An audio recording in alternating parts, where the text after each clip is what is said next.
it playing for you?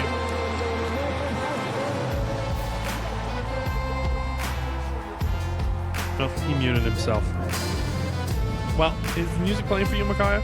Yeah, we're good to go. Good. I can't hear it, and that doesn't matter. Okay. I can just see it. Listen, it's the 4th and 1 podcast. It's the worstest podcast on the internet, as we say. We like to do it rough and raw here. We're coming to you live from Lidditz and Leola, Pennsylvania today on this fine, happy Tuesday afternoon. It's cold, sleepy, windy. Obviously, the biggest news. Go follow us, subscribe, like. Obviously, follow us basically anywhere you get your podcasts at 4th and 1 Podcasts, all spelled out. TikTok, and that's also our Instagram besides our TikTok, which is 4th and 1 Pod. Thank you for everyone who follows.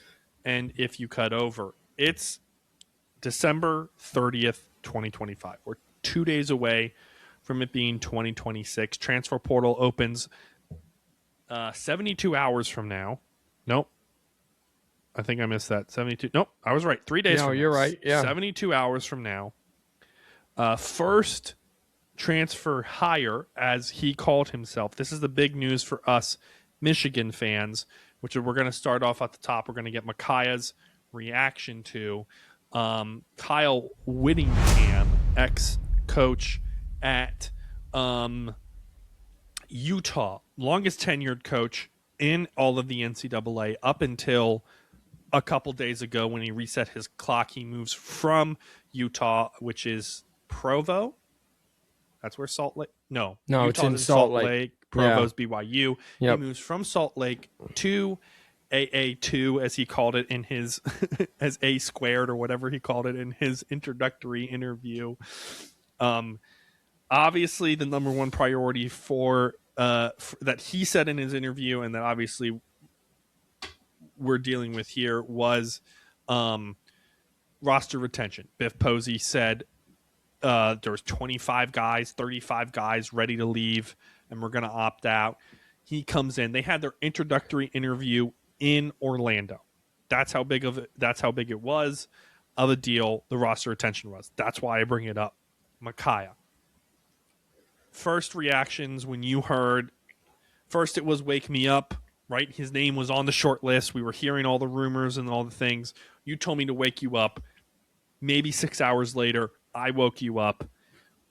And actually my friend, or shout out Tyler, texted me, said, did you see this? And it was the official first sources that Kyle was the new head coach of the Michigan Wolverines.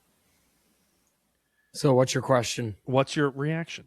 Oh, what's my reaction? What was your first thoughts? What was my first thought was that it's a fit. It's two puzzle pieces fitting together. The fit is A+. You could not have, for what Michigan wants to be on the football field and then off the football field, given its antics, let's just call it what it is recently, it is a 100% A++ hire in Kyle Whittingham.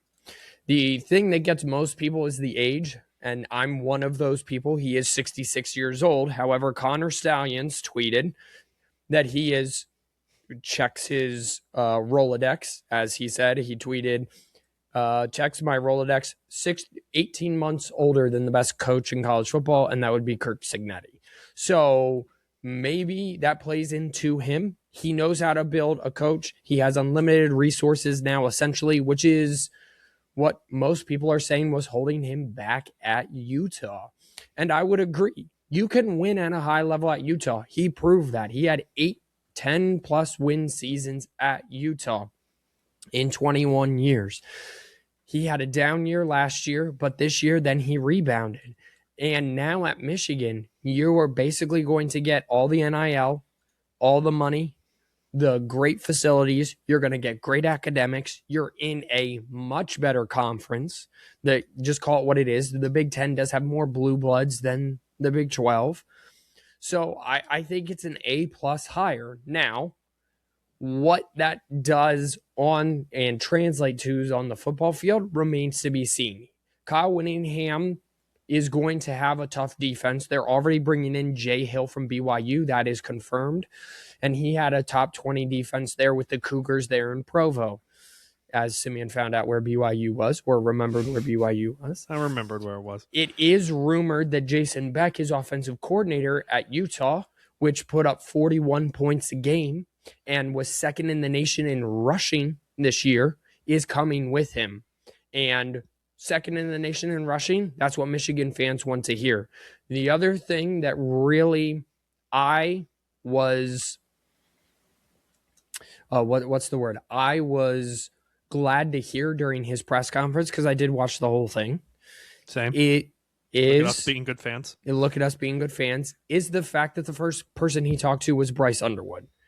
45-minute conversation with Bryce Underwood. I do think that in Jason Beck's system, Bryce Underwood would be very successful given his skill set. Whether or not last year, you had the old man, and then he got injured, and then it was that backup who transferred out last year, and I forget what his name is. Very similar kind of styles that worked well with each other at Utah specifically. Sorry, I know I'm cutting you off, but oh, you mean Cam Rising? No, that's the old man. Whoever was backing him up, who ended up transferring out last year. Okay, yeah, I don't remember. Devin Dampier, Devin Dampier this year had a very, very good season under him. I think he had over 25 total touchdowns this year. He had a couple 100-yard rushing games. I saw that would come up on the ticker. Utah can score, and they can score big. I think he's going to retain the offensive line, and I think he's going to retain the running back room because they're going to run a lot.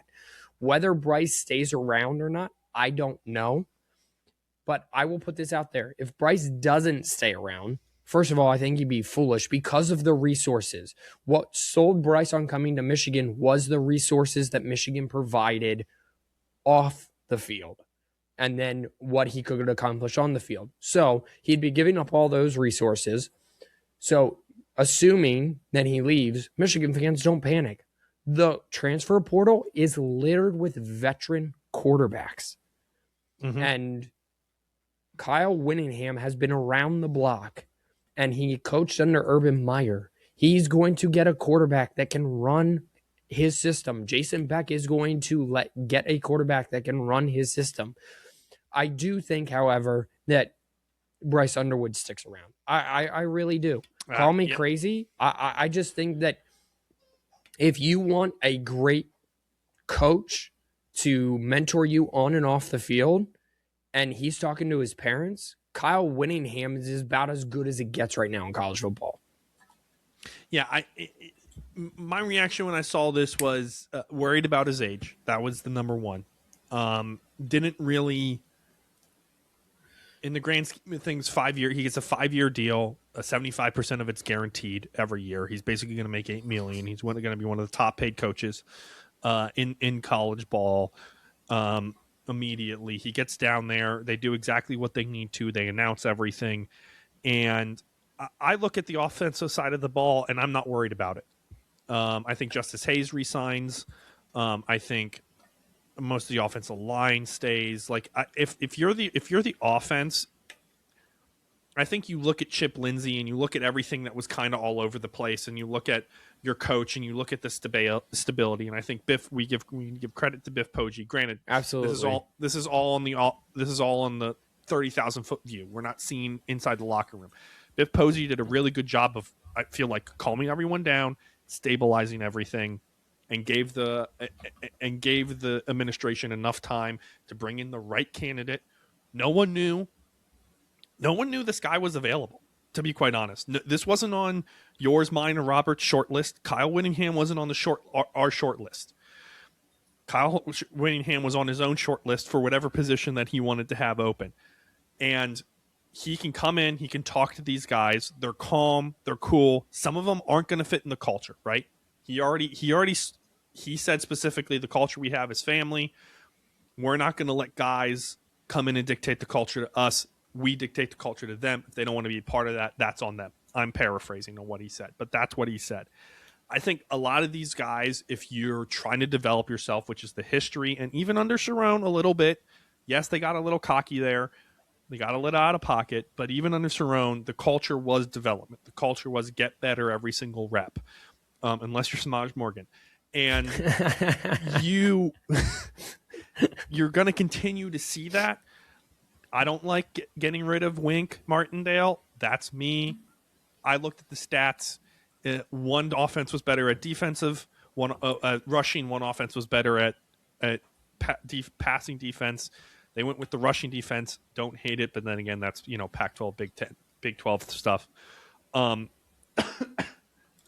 I think we're going to see some guys from the defensive side of the ball. I think the fact that Chip, it was his first year, the Cerrone thing was a bigger deal. Biff settles them. I think we're going to see more guys on the defense leave than on the offense leave, unless this is all about the money, in which case, bye, see ya. That's not. I don't think that's what you and I want from Michigan. I'm happy to pay you what you're worth, but at the same time, like, if you're all about the money, that's not how we operate. Like, I'm fine with you getting paid and you wanting money, but I want you to be at the program. That's right? Not your number one goal. Right. And that's what I'm saying about, like, Kyle Whittingham says this, and nothing's bigger than the team. He basically said what Bo Schembechler said, which was the team, right, without saying that in his press conference. Right. Nothing is bigger than the team. The coach, the players, nothing. So if anyone is going to transfer solely because they want to get paid more, bye.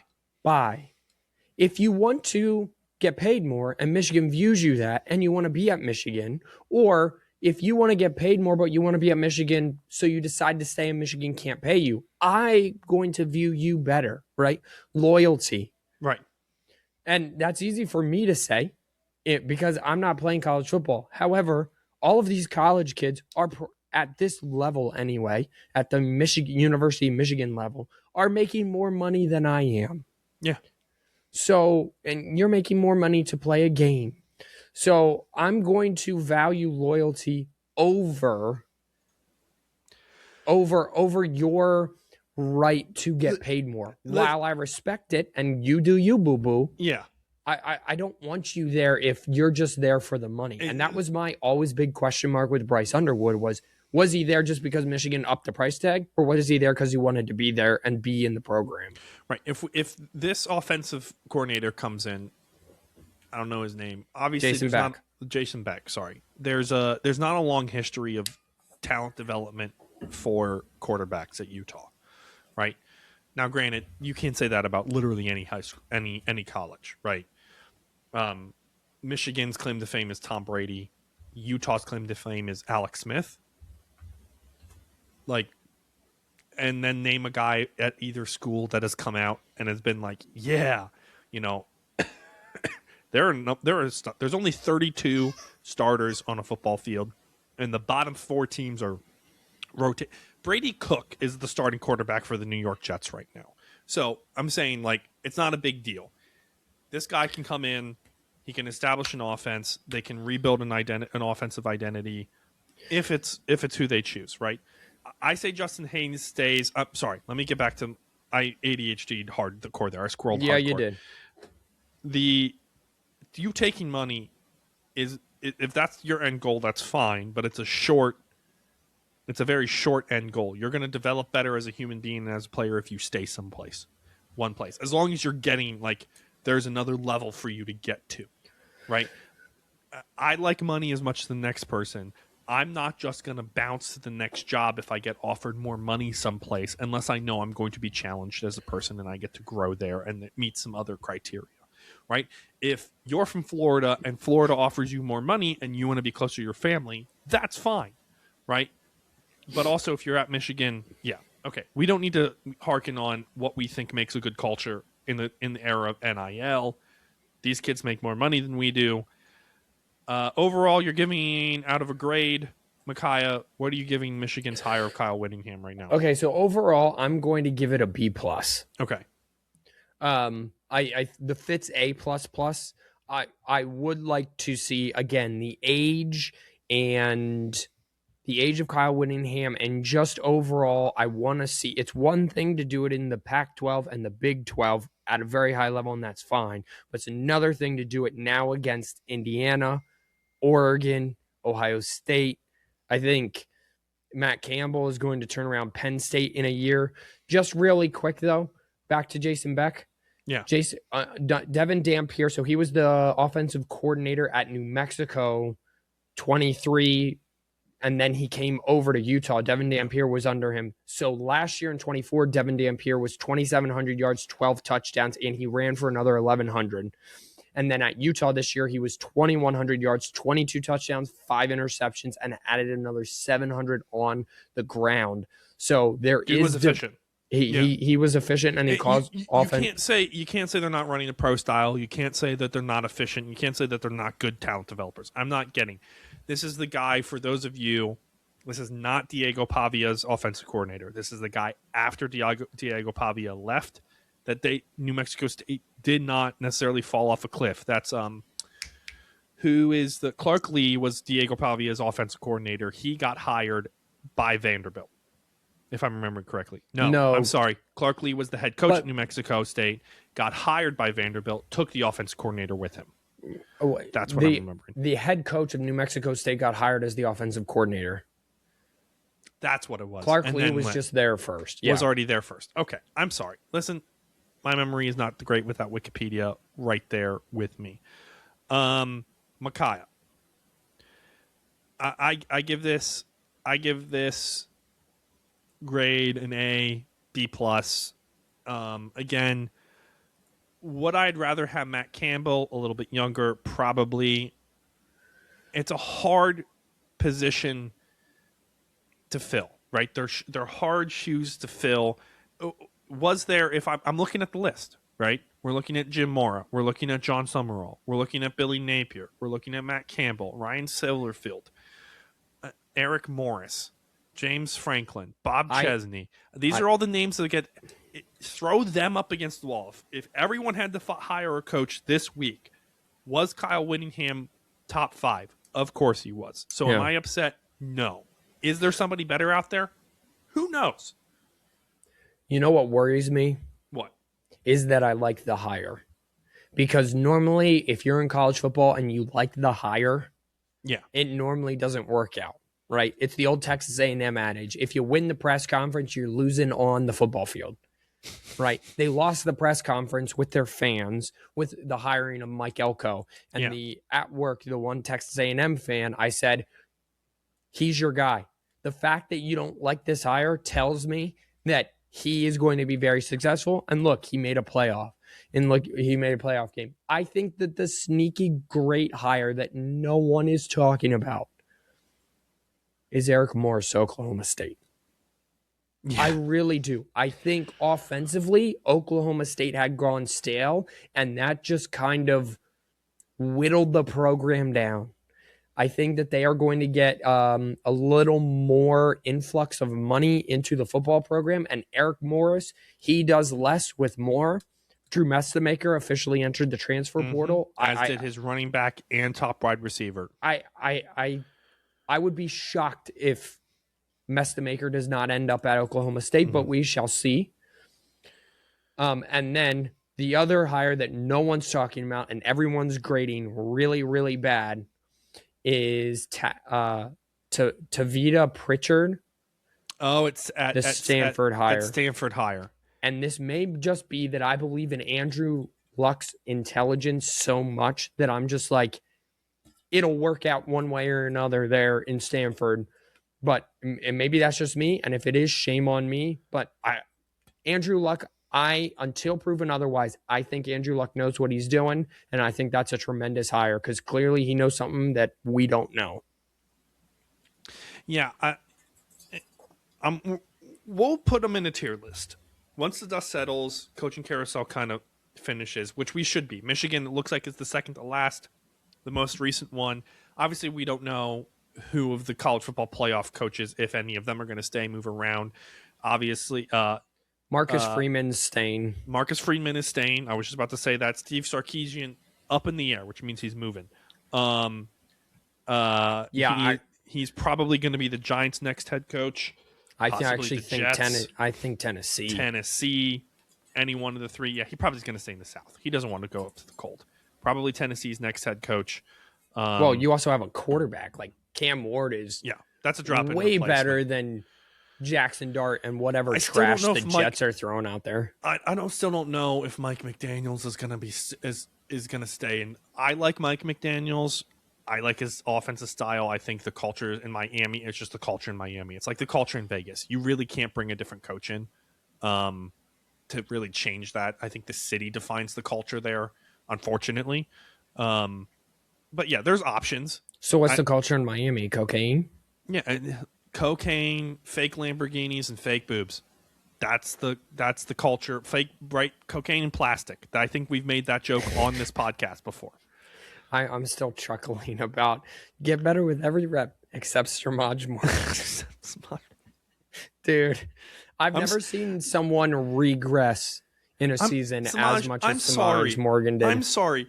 There was I told Micaiah, I saw this play, and there was a freaking swing screen pass to Justice Hayes, who was going to bust that thing open if you had blocked a guy.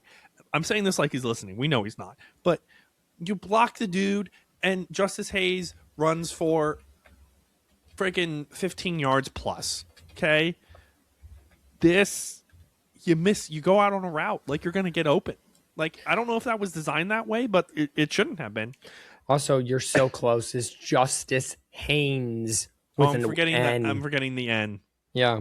Yeah, Justice Hayes was a player because I Googled Justice Hayes. He played at Michigan. I believe there was a Justice Hayes that plays at Michigan. He also plays at, I think he plays at Southern. No. There is a Charlotte guy named Justice Hayes. Yes, Justice Hayes, University of Michigan, 3-year letterman, appeared in 29 games, was a senior in, was an all-purpose back. Yeah, and then did he transfer to Southern Miss? I don't know. Doesn't matter. That's just the thing. The only other open position in the FBS right now is Missouri State. Ryan Bread, I would assume that's or Beard no, or didn't get Baird. That got filled. Casey Wood, the offensive coordinator from SMU, he got hired. Okay, CBS did not update their thing. When was this last updated? 4 days ago. That would be why. So what are you talking about? I'm looking at the same one. CBS's? Oh, no, I'm looking at ESPN. You're looking at ESPN's. I'm looking at CBS's because I like their thing a little bit better sometimes. That's fair. I do too. Yeah. It's a little easier to navigate. Yeah. ESPN's UI isn't the greatest, but that doesn't matter. So obviously, let's dig into. We're going to cover the coaching carousel a little bit more. We're kind of we'll do one hitters before we get in. I do want to just look over the scope just to kind of, hey everyone, this is what's going on. First of all, currently the Radiant Technologies Independence Bowl is happening. It's on ESPN. We did this last time. I don't remember who even ended up winning that game last week. Coastal Carolina versus La Tech is playing. Currently, La Tech is beating Coastal Carolina 20-14. And their second and goal on Coastal Carolina's 1 yard line, so it looks like they're going to go up 2. Lose a coach. Okay, so last Tuesday. Can I just talk about this about bowl games? Yeah. I'm going to sidetrack and hijack the podcast. I want to give props to the Pop-Tart Bowl. Dude. Because they do it right. Mm-hmm. They do not take themselves seriously at all. All of these bowl games are taking themselves way too seriously because they want to be steeped in tradition and they want to be recognized and watched and blah and blah and blah. You know what the Pop-Tart Bowl said? Pop-Tart Bowl said, "Hey, why don't we have these mascot characters that are running around on the field and they want to be chosen by the winning teams at the end to be eaten. They want to be eaten."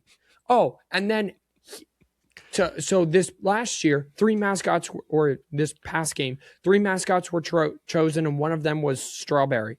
Yeah. So again, all the mascots want to be eaten. It's like Happy Tree Friends. They just love to be eaten. I don't know. And so Strawberry said, you know what? Nope, I don't want to be eaten this year. Jumps off and runs away as security's chasing him around the stadium.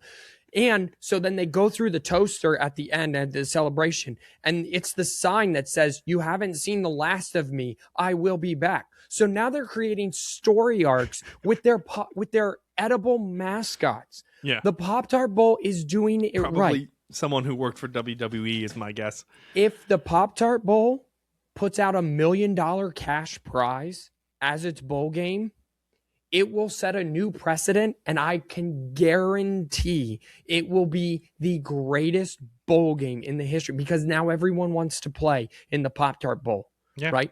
Fans now, I saw a tweet and it said, my daughter came downstairs today. She has never watched a non-Ohio State college football game in her life. Only watches college football because I assume he's a college football fan, and said, hey, the Pop-Tart Bowl, the Pop-Tart Bowl is on. Can we watch that? So it's there.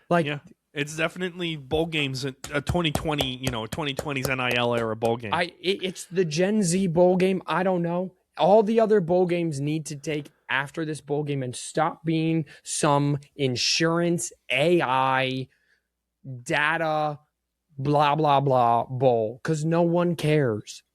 Edible mascots. Also, it's not like the Kinder's Texas Bowl, right? Pop-Tart Bowl does not say, it's not the Orlando Bowl. Brought to you by Pop-Tarts. It's the Pop-Tarts Bowl. The Radiance Technology Independence Bowl. What the hell is Radiance Technology? So you sponsored the Independence Bowl. I understand that. I understand how that works. Oh, I'm sure Radiance Technology. I'm pretty sure it's some But that's what I'm saying. If we need Snoop Dogg Arizona Bowl, why is it not just the Snoop Dogg Bowl? And there's a perfectly good weed tie in there. That's another. You know, he fielded the opening kickoff of the game. That's brilliant by Snoop Dogg. That's what I'm talking about. Yeah. Didn't interrupt the game. Who cares? His bowl game got the kickoff. And everyone cheered. Everyone loved it. Radiant Technology is specializing in intelligence analytics of threat systems across land, sea, air, and space. They're basically, the government pays them money to blow stuff up. Basically. If you have to have a boring company sponsor your bowl game, you should not have a bowl game. The Bahama Bowl for 2 seasons was sponsored by a legitimate neighborhood outside of Chicago. Yes, I did see that. Barstool sponsored, I think, a bowl game in Wyoming that takes place in Wyoming. I'm pretty sure they did at least the last 2 years. I don't know if they are this year. I'm not seeing anything. They're literally, it's a podcast episode while the game's going on.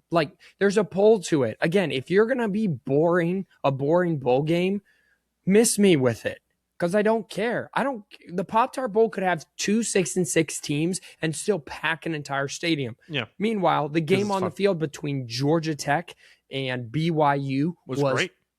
Awesome. Yeah.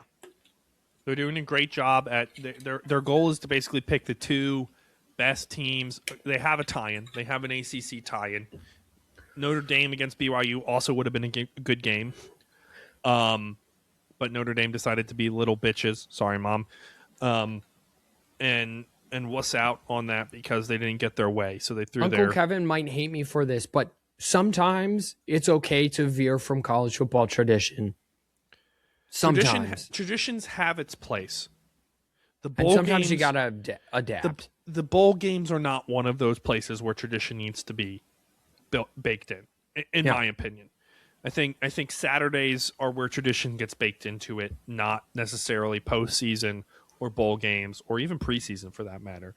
Micaiah, I want to give you a few hits. We got the Liberty Mutual Music City Bowl, Tennessee versus Illinois, the Battle of Oranges. Allegedly, Tennessee would not use Vanderbilt's practice facilities because they hate them so much. I respect that. I'm gonna roll with. I'm pretty sure I've been wrong about all these bowl games. I'm gonna roll with Illinois because my gut tells me to take Tennessee, or my head tells me to take Tennessee. So I'm gonna roll with Illinois. By the way, about 2-3 years ago, the Music City Bowl, it was Tennessee and Purdue when the head coach Jeff Brom was there. Wildly entertaining. There was 100 total points scored. It was 1,000 yards of total offense. Wildly entertaining. So that'll be interesting. I saw something today that said I saw a bird. Nice. Did you just let me off? I didn't see it. No. Okay, that would have been funny. I saw something today. I saw something today that it's the most. Paul Feinbaum probably would have said this. It said you can't compare bowl games for SEC to other schools because the SEC the SEC is playing games against ranked opponents in their bowl games. Oh and my other people gosh. aren't, and so they have harder bowl games. You saw this, or he said this? No, I saw this. I'm saying this would be something that Paul Feinbaum would say. I legitimately saw this on Facebook today, and I'm like, that is the most SEC homer crap ever. Oh my god, who cares? Well, then you know what? Then even Tennessee beat Illinois. You're unranked. Then even more shame on the SEC. Do you remember when Illinois beat Arkansas last year? No, not Arkansas. Who was it? South Carolina. That game was fun. At the end of it, they got chippy. Yeah, that was testy. Yeah, that was. Guys, you got to win those games if you want me to actually take that type of post seriously. I can't. USC. There we go. Versus TCU. USC is favored by 4.5. That's the Alamo Bowl in San Antonio in the Alamo Dome. That's tonight at 9. Micaiah. I think I'm looking.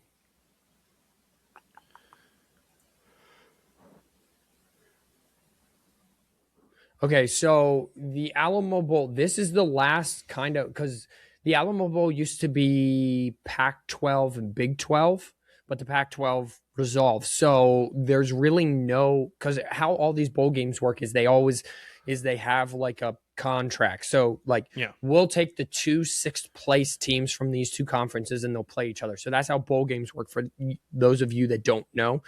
And that is set to expire because the Pac-12. So what the future of the Alamo Bowl is kind of up in the air moving forward. So this is kind of the last time. I am going to roll with USC here. I think Lincoln Riley mixes some plays up and Jaden Mayava spins that bean around and USC gets a nice 10th win in Lincoln Riley's year, setting up next year, a huge next year for Lincoln Riley and the Trojans. Yeah, interesting to see what he's going to do in the transfer portal. More guys hop in. We'll come back. If you're listening, expecting us to talk about the college football playoff, we did that last week. You can go listen to last week's podcast if you want to hear that. If you're on YouTube, the chapters are in there. As is the time on anywhere you get your podcast. I believe Micaiah posts them in the description as well. So feel free to go do that. Let's kind of go over a few more as we were talking about of the hires out there. We'll put them on a tier list. Robert and I kind of got into it on what a tier list looks like in the group chat. Robert will get into it with anyone about anything. Robert will be dead wrong. That's what makes him a great job on a podcast. If I say the sky is blue, Robert will look me dead in the eye and be like, no, it's green today. So he's just difficult, and sometimes you got to walk away. I understand it, and I love it. It's good. I know it's never out of malice with that guy. I'm just going to go top down because that's what they have. Pete Golding replacing Lane Kiffin at Ole Miss. So far, so good. Micaiah, quick hit. We'll have to see what he does offensively. I want to judge this. So this is another case of dude wants to be in the program and dude wants kids that want to be there. However, on paper, it's a C+ higher. I don't know. I want to see what the team looks like next year. Could be an A higher, could be a B+ higher. I don't think he's a national championship winning coach. However, most people before Nick Saban was hired at LSU didn't think that either. So what do we know? So I'm going to go C+ for right now. I think that's good. CBSS might be minus. I have no comments. Excuse me. That's good enough for me. Obviously, the whole Lane Kiffin thing is wild. Mike Carney replaced Kenny Burns. Micaiah, do you even know where Mike Carney got hired at? Not without looking. Yeah, it's Kent State. The only reason I want to bring this up is some head coaches, Michigan's is the primest of examples, were very out of pocket This is quote from CBS Sports. Kent State fired Kenny Burns in April for violating his contract that included uses of his personal card for expenses. He also went 1-23 in 2 seasons, including 0-12 in 2024. Nice. That's the least out of pocket. But why are we being out of pocket in college football? Mike Carney was the interim coach. He went 3-5 and 2-2 in the MAC. Yeah. I'm gonna say B. I'm gonna say B plus because I think he can win at least 6 games a year. Given that, and that's more wins than freshmen who came in under Kenny Burns have seen. Yeah. And for the record, we make fun of Toledo for how bad they are. Granted, Toledo's probably like, I don't even know where the University of Toledo. It has to be like right down the street from Kent State. Kent State really is the bottom feeder in the MAC. I mean, even Akron's kind of won some games recently. I said Toledo. I meant Akron. Even Akron's a little bit better. To Kent State. Toledo's actually, I think, normally top of the MAC. No, Toledo is top of the MAC. They are 22 minutes away from each other, Akron and Kent State. So I'm gonna give Mark Carney. I'm gonna give him A plus. Love it. We already obviously talked about Tav Ita Pritchard. There we go. Yeah, I'm giving it a B plus just because I believe in Andrew Luck so much. Yeah, I think this is like everyone seemed excited when this happened. Obviously, all the pundits are saying, including me, kind of, I don't get this. This dude was a QB coach for Jalen Daniels, and now we're elevating him. I think the culture that Andrew Luck built there is this is a team leading this program, kind of like Texas Tech, right? Texas Tech is the GM and the coordinators and the head coach. We're all leading this program. And I think Andrew Luck is kind of developing that at Stanford. So I'm guessing that's kind of what's going on. I'm interested to see what they look like. I don't think we're going to know until next year for this. So I think a C plus is fine for this grade. Like, I'm passing you, but I'm not being like, yeah, you did a fantastic job. Fair enough. Bob Chesney at UCLA. This is an interesting one. I am going to give this a B. He did it with Holy Cross. He made Holy Cross into a contender in the FCS. Came up. James Madison did the same thing. Made the playoff. Played very well. Now it's another step up. So I think it is a B higher because he's a top group of 5 job and he's going to a lower level UCLA. However,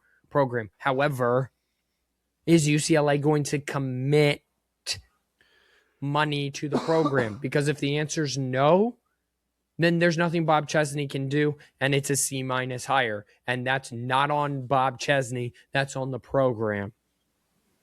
Yeah, I like this higher. It's a little. He went from Holy Cross is in Massachusetts. I just looked that up. I thought it was like in South Carolina. Holy Cross isn't. He went Massachusetts to Virginia, and now he's going to UCLA. He obviously has to compete with USC. So as far as basement programs go, UCLA is there, right? They didn't do too much under Chip Kelly.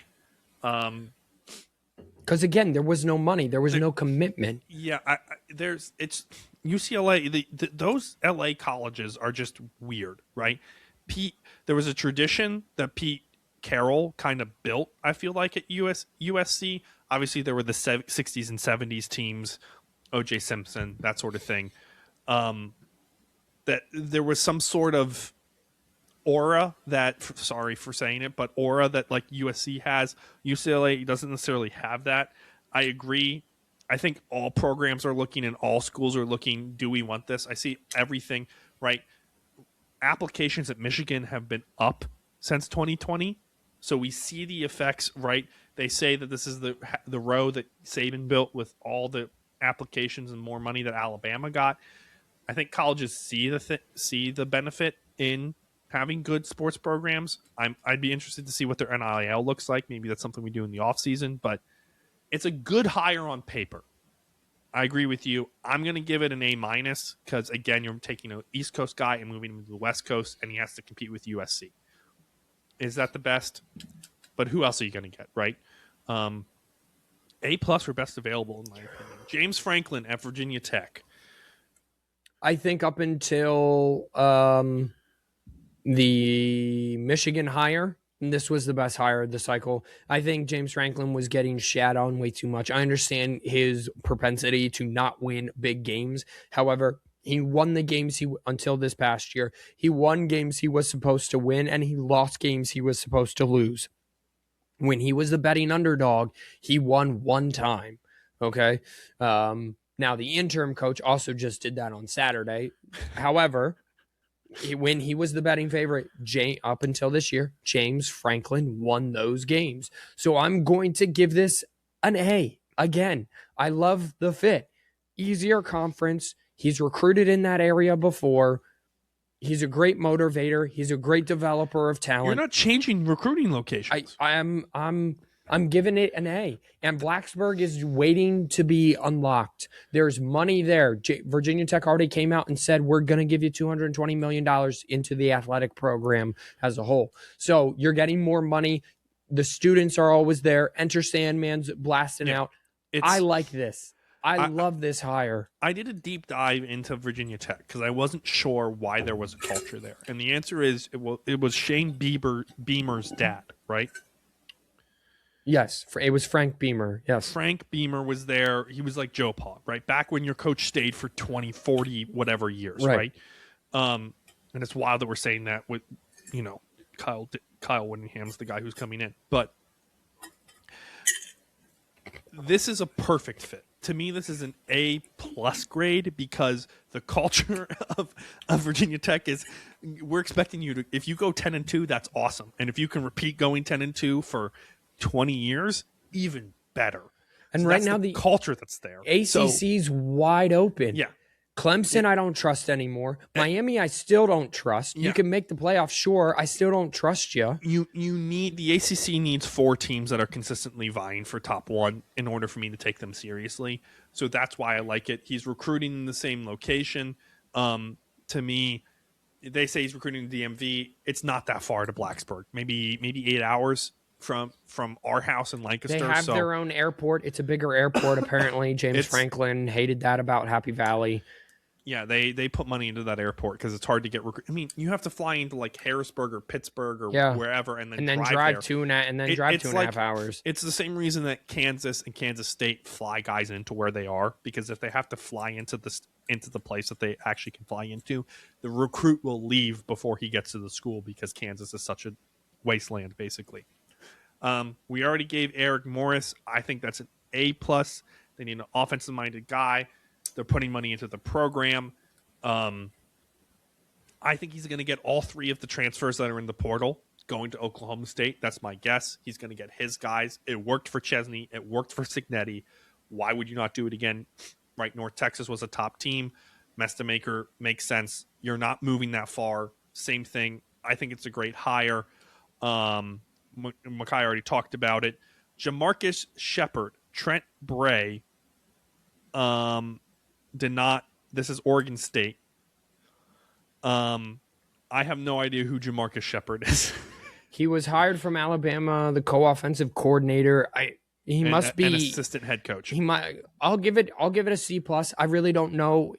The biggest problem with Oregon State, and I know that they're putting the Pac-12 back together, and it'll be like kind of a quote unquote legitimate conference next year. It's just a slightly better Mountain West. A slightly better Mountain West. I'm gonna give it a C+ because Oregon State's never been like So I'm gonna give it a C+, and we'll just kind of move on from there. Ryan Silverfield from Memphis. Sam Pittman was fired from Arkansas. This is Mike Norvell had somewhat of. I think it's Mike Norvell 2.0. I think we're gonna find out. Jum Summerall is Billy Napier 2.0. I think, to me, and I hope I'm wrong, I like what Ryan did at Memphis. It's across the river in Arkansas, so in theory, on paper, this is a B+ hire.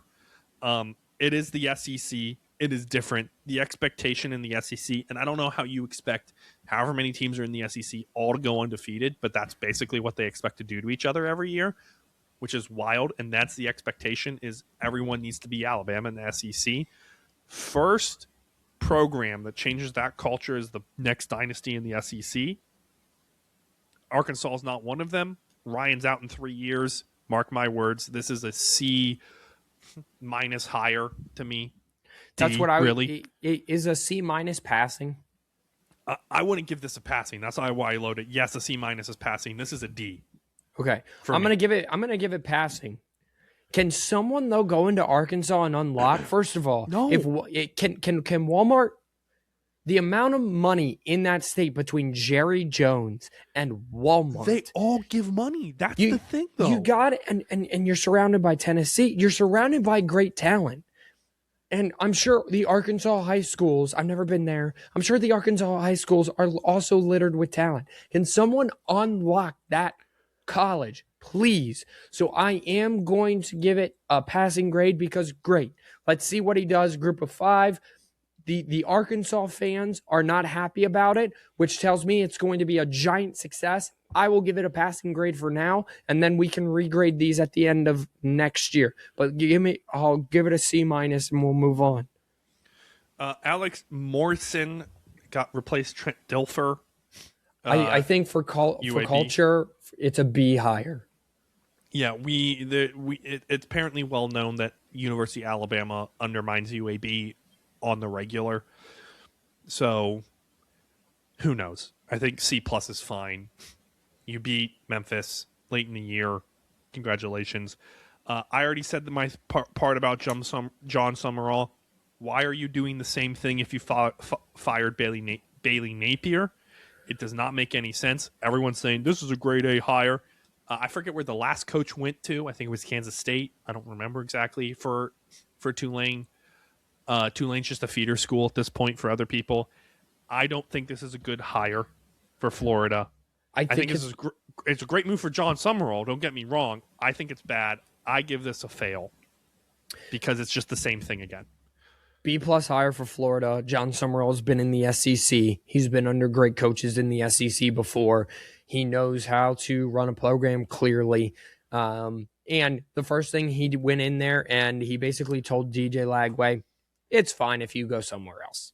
We'll be all right. So I think it's a great hire because Florida basically needs to stop acting like they have always run the SEC. Florida ran the SEC for about 3 years under Urban Meyer when 50% of the team was getting arrested. So let's stop and act like Florida is an all-time great program. John Summerall I don't believe will put up with that BS. And so I think it's a B plus higher. And for the record, this is not my take. Is not a reflection on John Summerall. I think he's a great coach. It's a reflection on what Florida. Yeah, I get that. Yeah. I get that. Yeah, Jim Mora is taking over Colorado State from Jay Norvell. Jay Norvell did absolutely nothing. Jim Mora did everything at UConn, literally worst to first, as far as my concern goes. No one cares about Colorado State, so it's a great hire for them. I give this A plus. I think he can do the same thing. To me, recruiting at UConn is the same as recruiting at Colorado State, but much prettier. So yeah, give me A for this hire. I'm gonna go with a B because again, no one cares about UConn. He won 9 games. Great job. And it's gonna be the same thing. He's gonna win 8-9 games a year at Colorado State. It's a B higher. Is Colorado State moving to the Pac-12? Moving to Pac-12. I think so. Yes. So, to me, it's the same from a recruiting perspective. That's why I rated a little bit higher. I'm fine with your B. Do Lane Kiffin.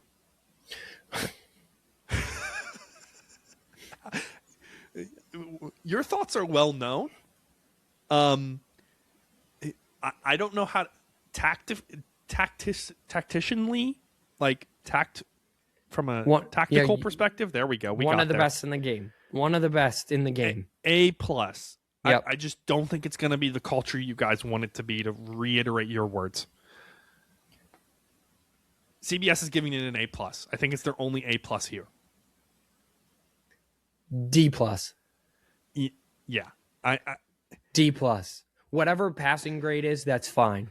It's a lateral move, so it doesn't make sense, which means that there's always more drama. When It, lateral it moves occur, it's the same thing with Brian Kelly moving from Notre Dame to LSU. The 30 for 30 documentary about Lane Kiffin was all about that he found peace and stability at Ole Miss.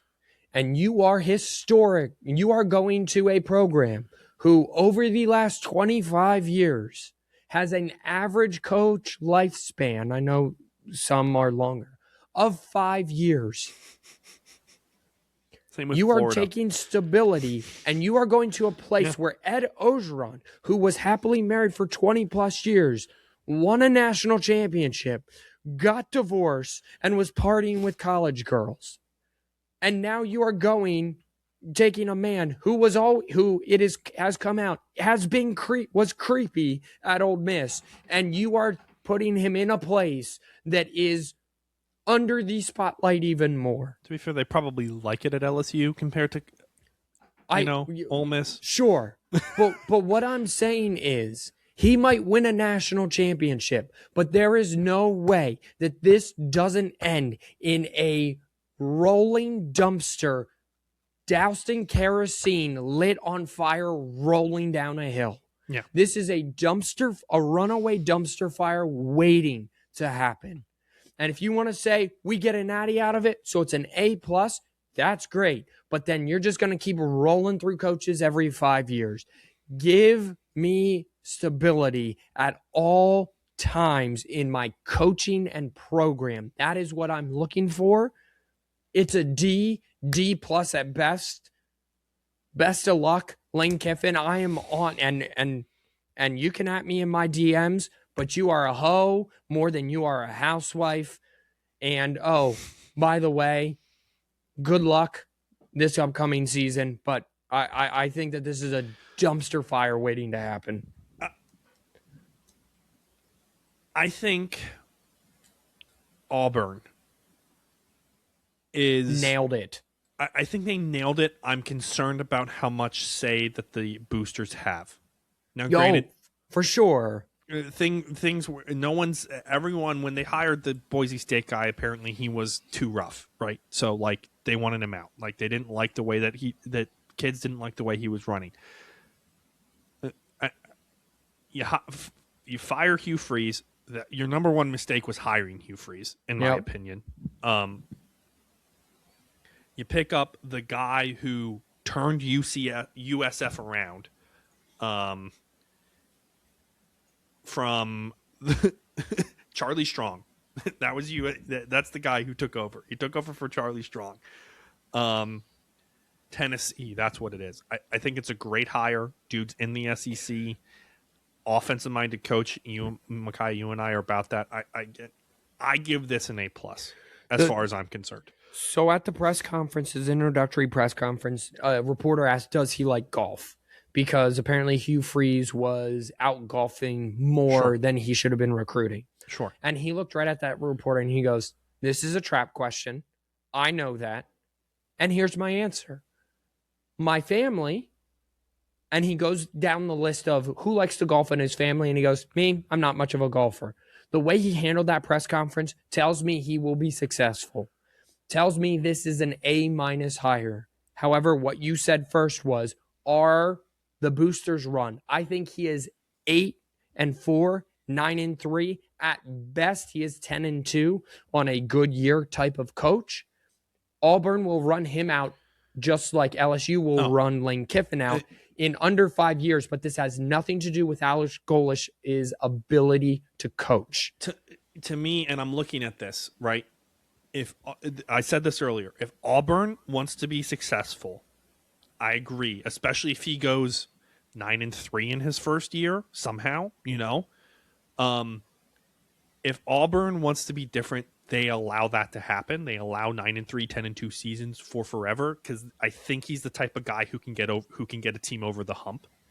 That's the difference between James Franklin, thank you, sorry, and him, right? Also, this dude was born in Moscow, Soviet Russia. Moved to Brooklyn and then Dublin, Ohio, which is like drug Ohio. dude's been around and knows how to handle it. He was hired in 2016. He was hired by Matt Campbell and was the recruiting coordinator at Iowa State from 2016 to 2019. Then went to USF in 2020, where he was the co-offensive coordinator. Then Tennessee, where he had some really good offenses. Then went into South Florida. This is a guy who's been through a lot and knows how to offensive coordinate and knows how to recruit and knows what he's doing. So that's why I think it's great. Tosh Lupiai, I don't know how you pronounce his last name. Defense coordinator from Oregon.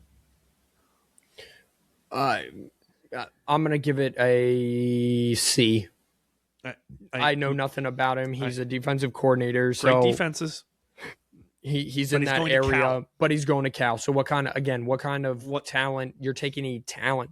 It's always interesting to see when you take a coordinator like at Ohio State, USF's new guy, Brian Hartline. Yeah. When you're coaching Jeremiah Smith and now you're going and you're getting 3 stars, how does that affect your ability to win games? That's always very interesting to see. I give both kind of like C hires. I actually give the Brian Hartline hire a C minus because he called plays 1 year, and I'm not saying you got to call plays to be successful because he might not even call plays, but he was a wide receiver coach, offensive coordinator, head coach. And again, Dabo Swinney is making a ton of money, and he's been very successful going from the special teams coach to the head coach there at Clemson. I just need to see it from Brian Hartline first, so I'm going to give it a C minus. I like, again, I don't know about Cal.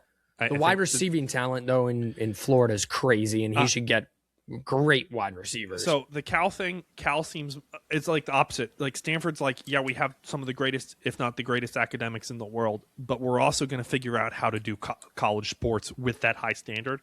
Cal doesn't seem to be doing about the college sports, so that's why I think I agree with you. D, C, somewhere around there. I think it's more of a good sports fit, not as necessarily good school fit. Going to Hartline, it's almost the opposite of that, where like I think it's a great hire. Like as a coach, it's like the exact type of place you want to go. I agree with you that it's like it's a great hire for the school, but I'm not sure it's a great hire for the coach because you've coached and you've been in the room with the best wide receivers that are in the NFL today. Olave, JSN, Marvin Harrison. Right, JSN is literally the best offense. I think he was there for Terry McLaurin, like going all the way back to like Terry McLaurin. Yes. This dude is, whatever he's doing for wide receivers is great. Florida, athletes are everywhere. You throw a brick at a wall and you hit an athlete. It's like Texas. So from a coach perspective, it's great. I'm reading that they're getting improved facilities. They're getting their own on-campus stadium. Again, I agree with you. I think he has to prove himself here. I don't know if he's going to be a head coach, but this could be one of those situations where it turns into all of a sudden he's like the next Nick Saban and he's trying to get, or Kalen DeBoer. All of the people who were coordinators at high-level schools and now going to a group of 5 jobs are going to be in the C minus to C plus range for me, because in 2 years they could be out of a job, and in 2 years they could be in the college football playoff because they went 11-1 and won the American in USF's it's, and there's no in between. I feel like there's no in between. It's either they get fired or they're very successful. And get poached. And then they get poached. So I'm very interested to see how Hartline does without the top end talent. Just like with just like with the Cal coordinator and Will Stein, who's going to Kentucky. Same thing. He's coached the best athletes there at Oregon and being the offensive coordinator. Now he goes to Kentucky. Kentucky is offensive inept over the last couple seasons. So now we'll have to see what he can do with lesser talent in a equally, if not a little harder conference. We got a lot of names to get through. Rapid fire. Yeah. So we're just gonna back up here. Love that, Micaiah Wilstein, the grade there. I'm gonna give a C because He has to actually prove himself. I'm gonna give Hartline a C plus because Yeah. my belief in him to develop wide receivers. I'm gonna give Will Stein a C minus. I think it's one of the situations where Wilstein's the same thing. I'm going to agree with you, but I'm just going to say great hire for the school, not necessarily great hire for the coach. Pat Fitzgerald at MSU. I think that's an A minus hire. Yeah, I really do. I out of all the hires in the Big Ten, this one as a Michigan fan scares me the most because he will bring discipline. They're putting in like $1 billion to the Spartan Fund or something over the next couple of years that they want to. They're going to get athletes. It's going to be a 10-year war in that rivalry, Michigan State, and I am here for every minute of it. Yeah, Assuming Michigan can win some.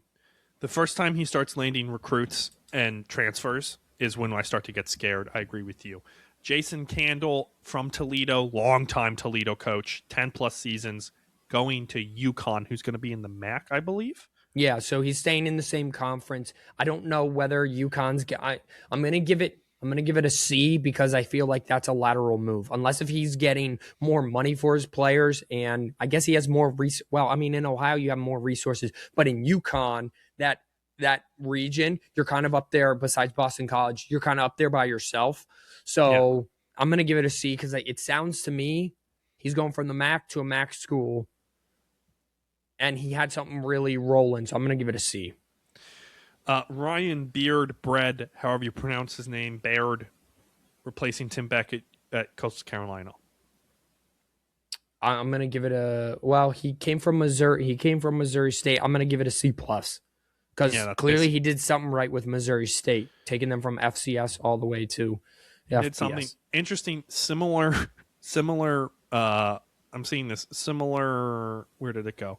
Oh my gosh, I'm so sorry. Similar record, 20 and 18 versus 19 and 16. Will Hall replacing receivers coach to head coach at Tulane. So Summerall liked the hire so much he gave $100,000 of his own money to the NIL there at Tulane. I'll give it a B then, because I believe in him that much. The program for a third time after successful stints at mixed bag at Southern Miss. Apparently, he went 14 and 30 at Southern Miss. Yeah, at some point, Tulane's going to have to like pull the trigger and re-enter the SEC. If they're just going to get beat up and they're just going to have their talent drained from them. Yeah, C+ is fine. Charlie Huff, Memphis, replacing Silverfield who went to Arkansas. This is the guy who beefed with Marshall. Who beefed? Then beefed with Marshall, basically was asked to resign, went to Southern Miss, did a good job this past year at Southern Miss. And now he's back at Memphis? Now he's going to Memphis. Yeah, I'll give it a C+. Not sure. Again, great for the coach. Not sure about the university sort of situation. Colin Klein taking over for Chris Kleinman at... Yeah, I think that this is A, because this is hometown hero coming home. He almost had them in the national championship back in the day as a quarterback there. He did a great job. He's been doing a great job. Offensive coordinator. He did a great job this past season as the offensive coordinator of Texas A&M. Before that, I forget where he was, but he did a great job there. So I'm going to give it a. Yeah, I like it as far as it goes. Jimmy Rogers taking over the Matt Campbell spot. From Washington State, right? Yes. I'm going to give it... Before that, he was at San Diego State. Okay, so he's kind of come up through the ranks a little bit. I'll give it a B+. I think it's a good... It's a great. I would give it an A. 27 and 3 at San Diego State. I mean, not San Diego, South Dakota State. I apologize. Yeah. Defensive minded coach though. Kirby Moore replacing Jimmy Rogers. I'll give it a C+. It's a B+. I have no idea who this guy is. That's why I'm giving it a C+. Yeah. All right, that's fair. Billy Napier at James Madison. I actually think that this is a B higher. I think just Florida and Billy Napier just did not fit. I think Billy Napier, and if he's going to go Power 5, it needs to be a lower level Power 5. James Madison Or Big has a success of winning over the course. I think he keeps that rolling. I give it a BB plus. Yeah, I'm there with you. I'll keep it short. I think it's a great hire for the school because the school continues to put resources into it. Don't be surprised if JMU's joining the Big Ten or somebody else when we do another conference realignment. Morgan Scaley replacing Kyle Whittingham at Utah. I'm not going to have you do that one. And I don't really care about Ohio's situation besides the fact. Interesting. Yeah. Very, very interesting. Micaiah, quick hitters here at the end. That was a great podcast. I always love doing this. Iowa, Vanderbilt, in the ReliaQuest Bowl. Give me Vanderbilt and Diego Pavia. Tennessee's up 7-0 at the end of one, by the way. Very nice. Give me Arizona State, Duke, Tony the Tiger Bowl. Give me the ACC champions, Duke Blue Devils. Michigan, Texas. Give me Texas. They're favored by 7. You like that? I do. Sark's got a month to prepare. Michigan's will empty the bag of tricks, and Whittingham will be in the box just observing. But I think that Sark and especially Arch really kind of been hitting their stride here late in the season. Give me Texas. Yeah. You're taking Utah. I already know that. 14. Yeah, give me all of that. They're playing Nebraska in the Las Vegas Bowl. Yeah. Rice, Texas State. Give me Texas State. These are on the second. Navy, Cincinnati. Give me Navy. Yeah, same. Cincinnati's quarterback is in the transfer portal. Brandon Sorsby. Yep. Number one quarterback right now in the transfer portal. Arizona State, SMU. You already said Arizona State. I'm sorry, Arizona, SMU. I apologize. Oh, give me Rhett Lashley and SMU. I love it. Wake Forest, Mississippi State in the second best, the Duke Mayo Bowl. I think Wake Forest has had an underrated season, so give me Wake Forest. I mean, I don't know if I can hear this. I'm assuming the music is playing. Love it is. That. Guys, this has been the 4th and 1 pod. We'll talk about college. We'll talk about the transfer portal next week. We'll talk about the games next week. Well, we probably won't talk about the transfer portal. We got a lot. There's still a lot more college. Wash your hands, you filthy animals. Goodbye, everybody. Love you guys.